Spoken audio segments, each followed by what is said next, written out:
오늘 강원 지역을 시작으로 더불어민주당 새 지도부를 선출하기 위한 지역 순회 경선에 막이 올랐습니다. 국민의힘은 당내 갈등이 계속되는 가운데 비대위 체제 전환 작업에 속도를 내고 있습니다.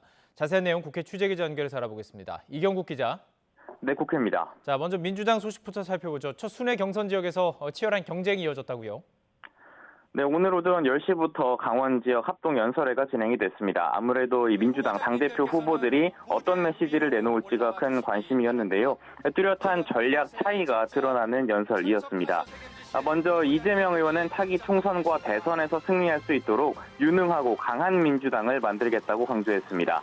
정부 여당을 향해서는 위기의 원인을 제거하기보다 악화시키는 데 골몰하고 있다며 날을 세웠습니다. 들어보겠습니다.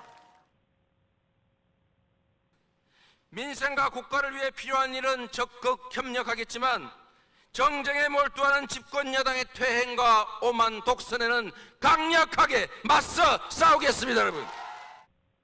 네, 박용진 의원은 유력 후보인 이재명 의원을 향한 공세에 집중했습니다. 특히 이재명 의원 지지자들이 이 부정부패 연루자가 기소될 경우 즉시 직무를 정지하도록 하는 당원을 바꾸자고 하고 있다면서 이를 지독한 사당화라고 비판했습니다. 들어보겠습니다. 누구 한 명 살리자고 국민의힘보다 못한 당원을 만든다면 선당후사는커녕 말 그대로 나만 살고 당원 죽이는 자생당사 사당한 후손입니다.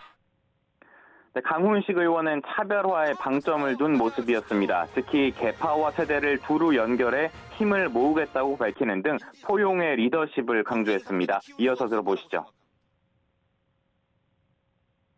검찰의 표적이 된 이재명 제가 외롭게 두지 않겠습니다. 소신파 박용진 소외되지 않게 만들어내겠습니다. 강훈식과 함께 싸우고 더 넓게 포용해 나가겠습니다. 네, 오후 4시 반에는 대구에서 합동연설회가 이어집니다. 연설회 이후에는 강원과 대구 경북 지역 권리당원 투표 결과도 공개가 될 예정인데요. 권리당원의 표심이 처음 발표가 되는 것인 만큼 관심이 주목되고 있습니다. 자, 국민의힘 상황도 살펴보죠. 비대위원장 추천을 위한 논의가 계속 이어지고 있다고요? 네, 어제 국민의힘 상임전국위원회가 지금 당이 비상 상황이라는 결론을 내렸죠. 이 비대위 체제 전환을 위한 가장 중요한 조건이 갖춰진 건데요. 이에 따라 오는 9일 전국위원회는 이 권성동 당대표 직무대행이 비대위원장을 임명할 수 있도록 하는 당헌 개정안과 함께 비대위원장 임명안도 의결할 것으로 보입니다. 비대위 체제 전환을 위한 준비 작업이 사실상 모두 끝나게 되는 겁니다. 권성동 대행은 비대위원장 추천을 위해서 당내외 인사들로부터 꾸준히 의견을 듣고 있습니다. 현재까지는 당내 중진, 그중에서도 비교적 개파색이 옅은 5선 주호영 의원이 유력한 것으로 전해지는데요. 오늘과 내일 사이 비대위원장의 윤곽이 조금 더 선명해질 것으로 보입니다. 비대위원장이 누가 되느냐, 차기 당권 구도에도 큰 영향을 줄 것으로 보입니다. 사실상 다음 총선 공천권을 거머쥘 차기 지도부를 뽑는 전당대회 시점이 이 비대위의 판단에 따라서 결정될 가능성이 크기 때문입니다.